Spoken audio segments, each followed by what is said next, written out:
बहुत समय पहले की बात है। रामगढ़ नाम का एक छोटा सा गांव था।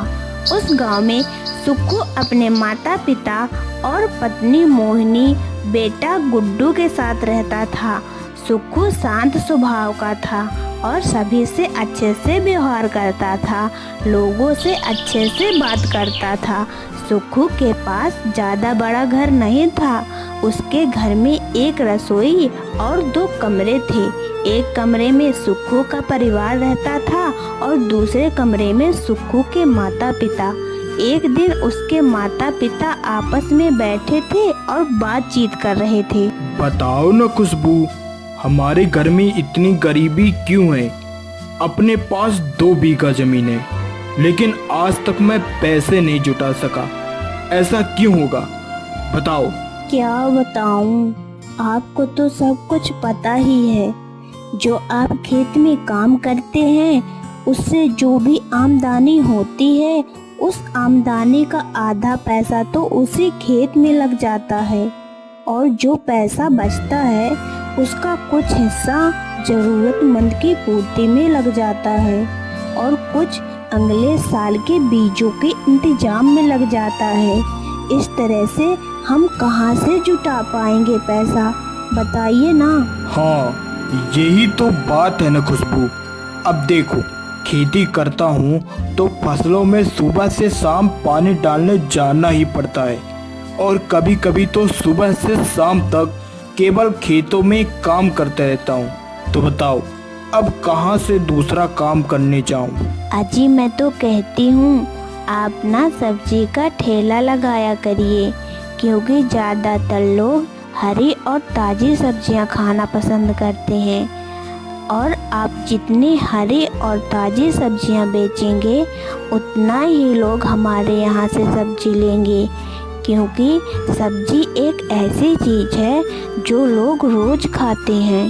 हाँ, ये तो तुमने सही कहा, परंतु मेरे दोस्त तो जूते, चप्पल, पंचर की दुकानें, कपड़े की दुकानें खोली हैं और उनकी ज़िंदगी भी अच्छी चल रही है। तो मुझे ऐसा लगता है कि क्यों ना मैं भी खोल लूँ जूते, चप्पल या फिर कपड़े की दुकान।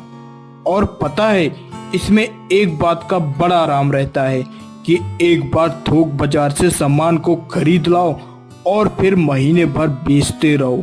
बताओ, क्या कहती हो? हाँ हाँ, आप बस जिंदगी भर आराम करते रहना, यही सोच सोच के पूरी जिंदगी बिता दी।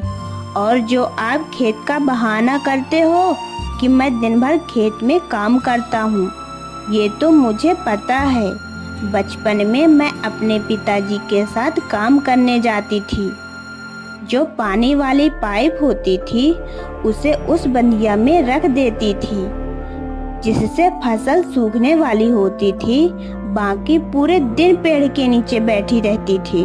अरे खुशबू, तुम इतना काहे परेशान हो रही हो? देखो, मैं अपने दोस्तों से जाकर पूछूंगा कि आखिर तुम्हारी कितनी कमाई हो जाती है, फिर उसके हिसाब से मैं सब्जी का ठेला लगाऊंगा। अब देखो, परेशान होने से कोई फायदा नहीं है, समझ गई ना? मुझे क्या करना है? आपको जो खोलना है खोल लीजिए। मुझे क्या करना है? काम तो आपको करना है, तो आप जानिए। देखो खुशबू, अब मेरे से नाराज मत होना। जब तक मैं अपने साथी से नहीं पूछ लेता तब तक मैं अभी कुछ नहीं कर सकता। हाँ। और अपने बेटे का क्या होगा? उसकी जब से शादी हुई है वो घर पर ही रहता है। उसे भी कहो कि वो किसी का ठेला लगाए। हाँ खुशबू, अब उसका भी कुछ इंतजाम करना पड़ेगा। चलो, अब मैं जाता हूँ अपने साथी से पूछने कि आखिर वो महीने में कितना कमा लेता है। इतना कहकर वो अपने साथी से मिलने जाता है। जगदीश भी उधर से आ रहा था।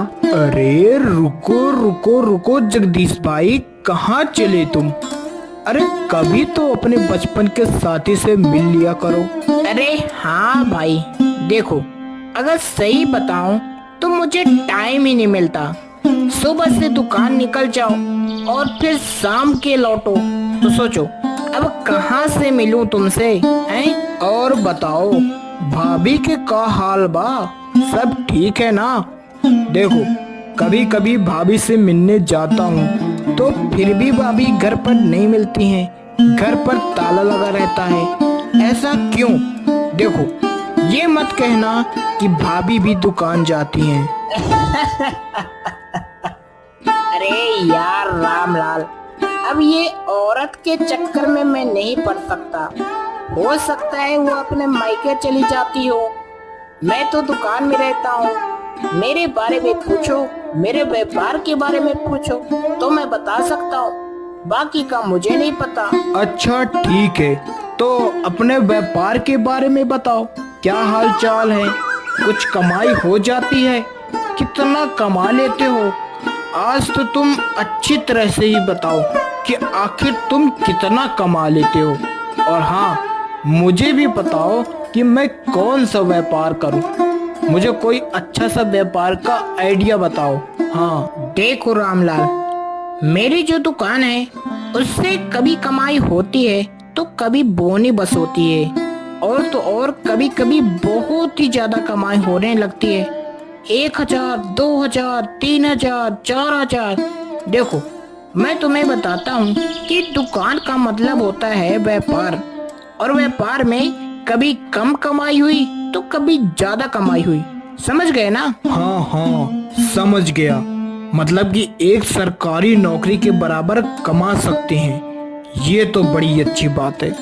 एक तो स्वयं का व्यापार का मालिक, और दूसरी बात अच्छा खासा पैसा। हाँ बिल्कुल सही कहा।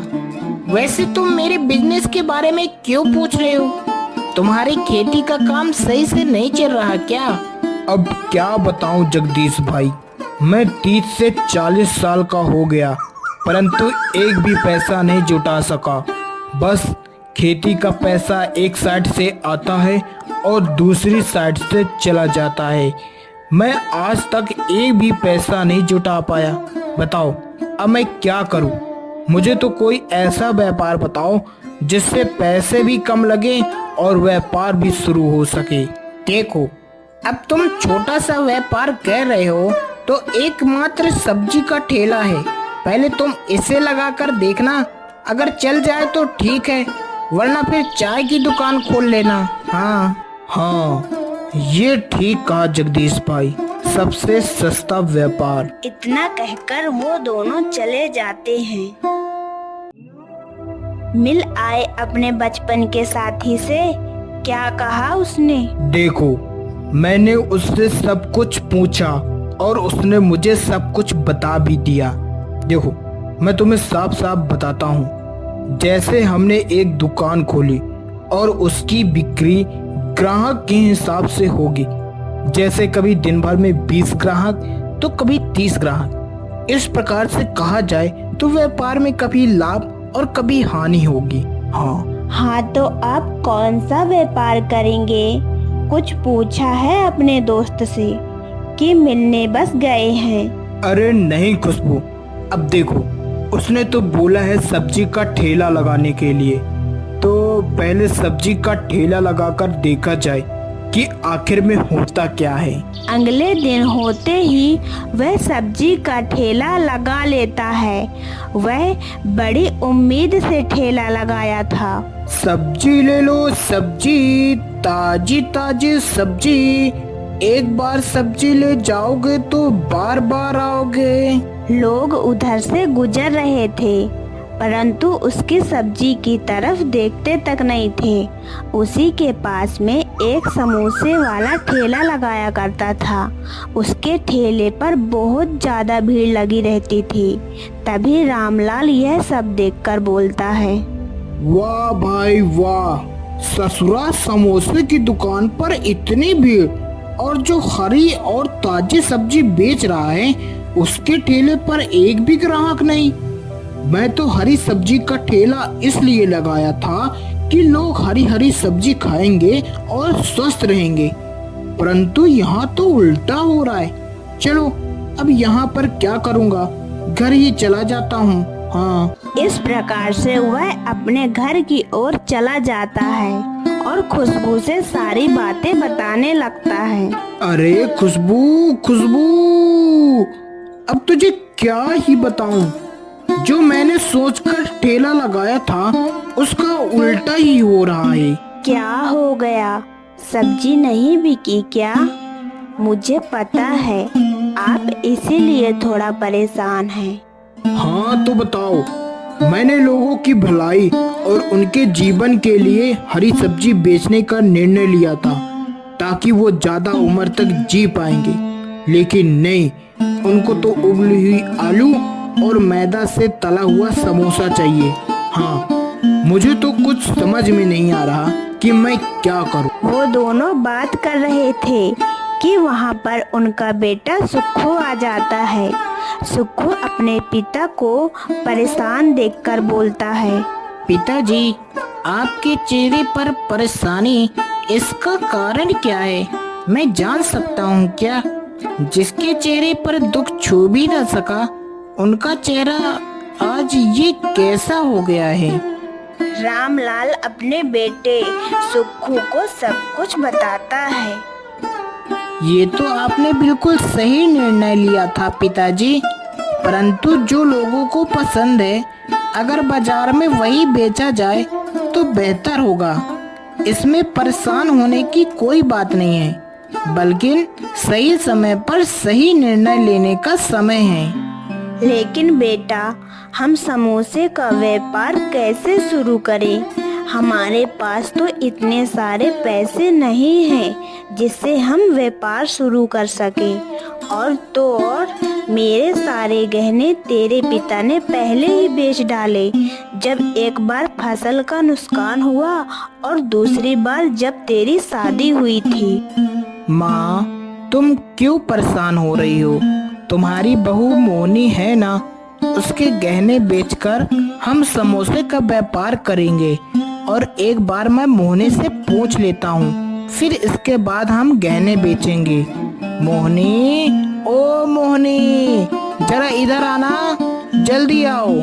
सुक्खू के इतना कहते ही मोहिनी वहाँ पर आ जाती है।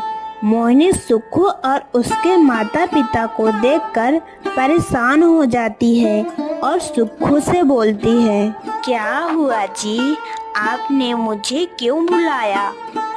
देखो, पिताजी समोसे का व्यापार करना चाहते हैं और पिताजी ने पहले ही माँ के गहने बेच दिए हैं, तो हम तुमसे ये पूछ रहे थे कि तुम्हारे पास जो गहने हैं, क्या हम उन गहनों को बेच सकते हैं?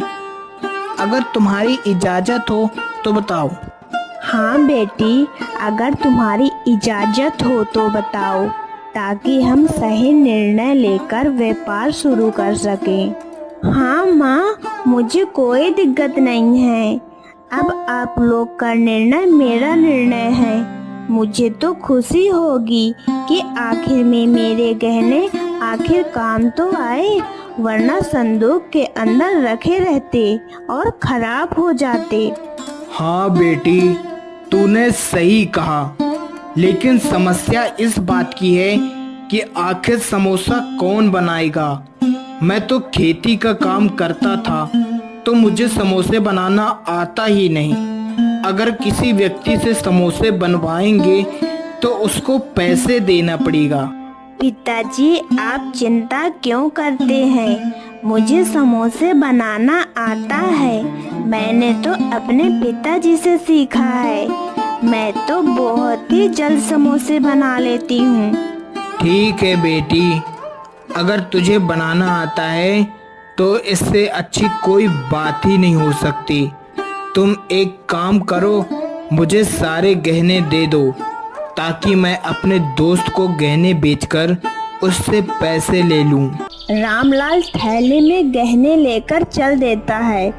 उसे पूरी उम्मीद थी कि उसे पैसा मिल जाएगा। जगदीश भाई, ओ जगदीश भाई, कहाँ हो यार? जल्दी आओ, मुझे तुमसे जरूरी बात करनी है। जल्दी आओ, जल्दी। जगदीश तुरंत बाहर आ जाता है। वह अपने दोस्त को देखकर बहुत ही आश्चर्य में था। आखिर यह पोटली लेकर क्यों आया है? अरे क्या बात है रामलाल भाई, तुम पोटली लेकर क्यों आए हो? किसी चीज की आवश्यकता है क्या? नहीं नहीं, मैं तो सोना लेकर आया हूँ। मुझे कुछ पैसों की जरूरत है, तो आप ये सोना ले लो और मुझे कुछ पैसे दे दो ताकि हम अपना व्यापार चालू कर सकें।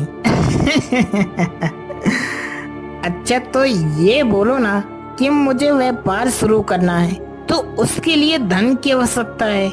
अच्छा कोई बात नहीं, तुम मुझे सोना दे दो और मैं उसके बदले तुमको धन दे देता हूँ।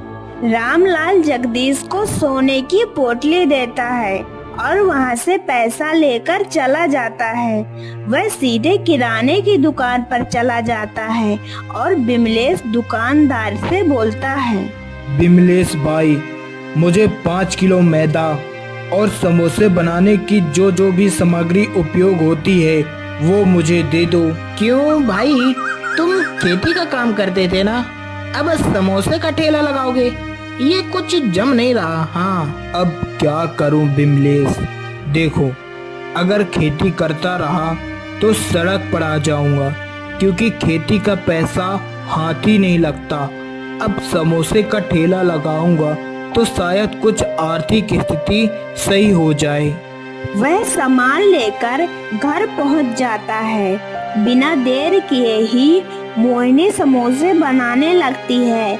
कुछ देर में समोसे बनकर तैयार हो जाते हैं। रामलाल समोसे बेचने के लिए जाने ही वाला होता है कि उसका बेटा सुक्खू बोलता है, पिताजी आप समोसे बेचने नहीं जाएंगे, समोसे बेचने तो मैं जाऊंगा।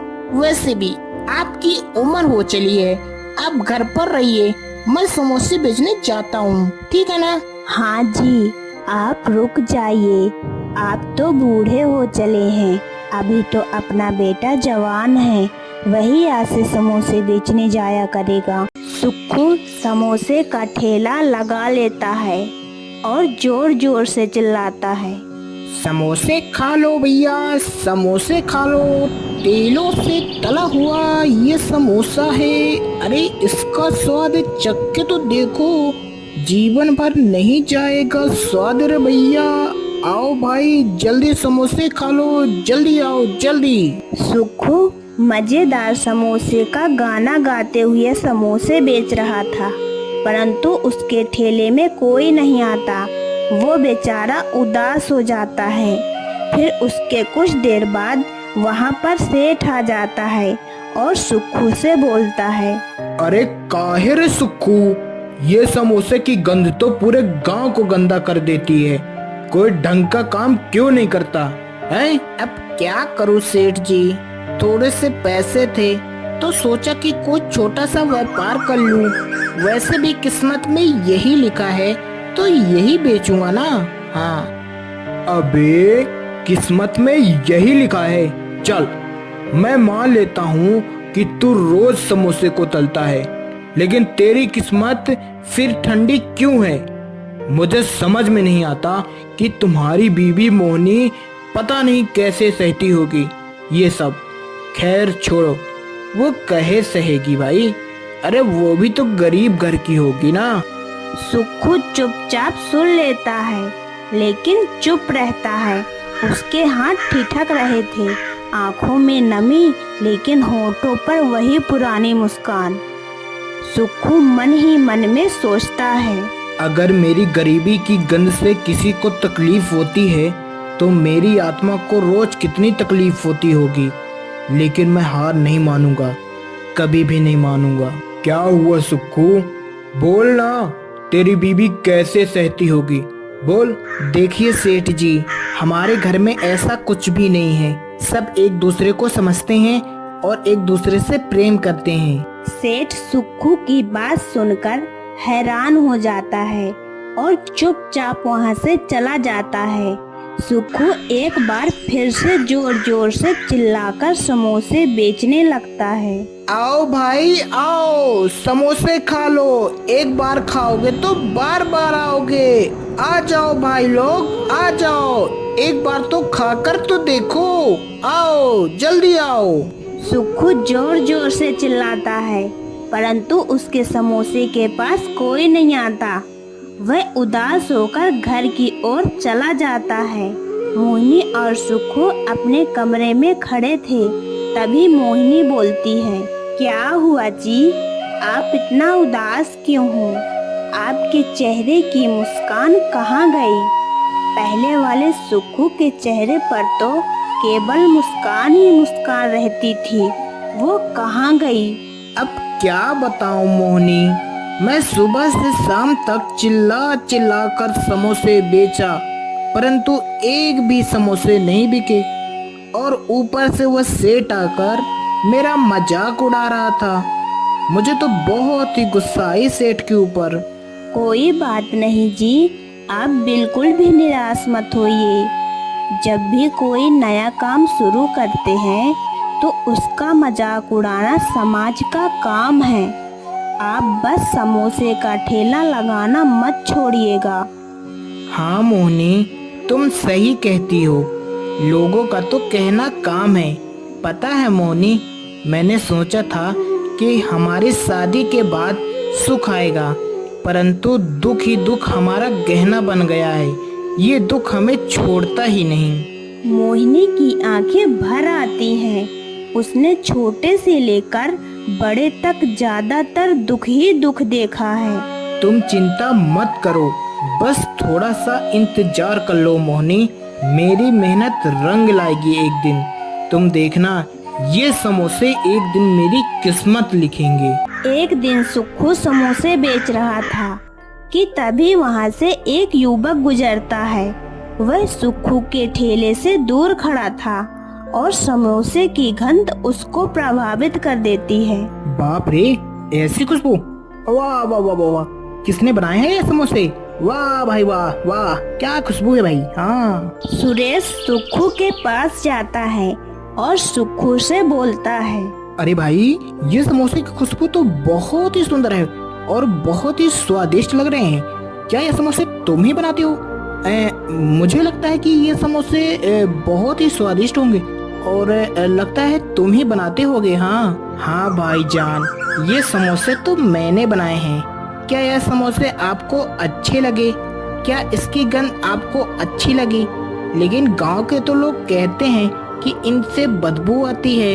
अरे नहीं भाई, आपके समोसे तो बहुत ही स्वादिष्ट हैं।